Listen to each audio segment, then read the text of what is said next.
Goeiedag. Psalm 23, 'n psalm van Dawid. Die Here is my herder, niks sal my ontbreek nie. Hy laat my neerlê in groen weivelde, na waters waar rus is, lei hy my heen. Hy verkoop my siel, hy lei my in die spore van geregtigheid, om sy naam ontwil. Ek het dit spesifiek uit die 1933 of 53 vertaling gelees, omdat dit die ou bekende woorde van hierdie psalm is. Die Here is my herder is een van die mees geliefde liedere, gebaseer op een van die mees geliefde psalms. Mense hou vir goeie redes van hierdie psalm.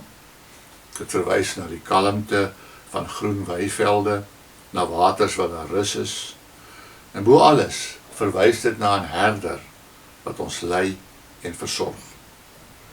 Die Here is my herder is nog een van die ou liedere wat sy wortels in die hervorming het. In die 1500s moes die protestante uit Engeland na Europa vlug, toe hulle tydens die bewind van die katholieke koningin Maria die Eerste vervolg is. In Europa, onder die invloed van Luther en Calvin, is hulle aangemoedig om die psalms te sing. Na die dood van Maria die Eerste, toe Elisabeth die Eerste die troon bestyg het, het hulle na Engeland teruggekeer en hulle metriese psalms saamgebring. In die laat 1640s het 'n groep kundiges saamgekom met die doel om 'n getroue metriese vertaling van die psalms daar te stel. Die Skotse Psalter is in 1650 gepubliseer en dit het gou die standaard vir die sing van die psalms geword. Psalm 23, soos opgeneem in hierdie Skotse psalmboek, is die wysie van die Here is my herder, wat vandag nog die meeste gesing word. Die bereimde weergawe van Psalm 23 is baie getrou aan die psalm van Dawid.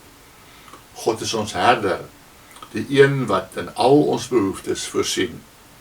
Die beeld van die herder konfronteer ons egter ook met 'n vraag.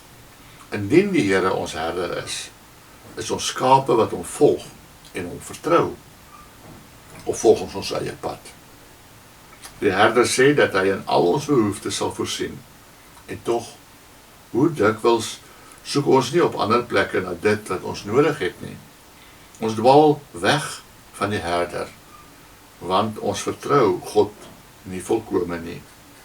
Ons bekommer ons oor wat môre gaan bring, en ons maak ons eie planne om ons behoeftes aan te spreek. Wanneer jy twyfel, is my raad dat jy die woorde van hierdie psalm moet sing. Jy moet jou nie bekommer oor môre se behoeftes nie. Jou herder het vir vandag voorsien, en hy sal ook vir môre en elke dag daarna voorsien. Kom ons bid. Here, help my om hierdie bekende woorde vanoggend ter harte te neem. Help my om ten spyte van my omstandighede op U te vertrou.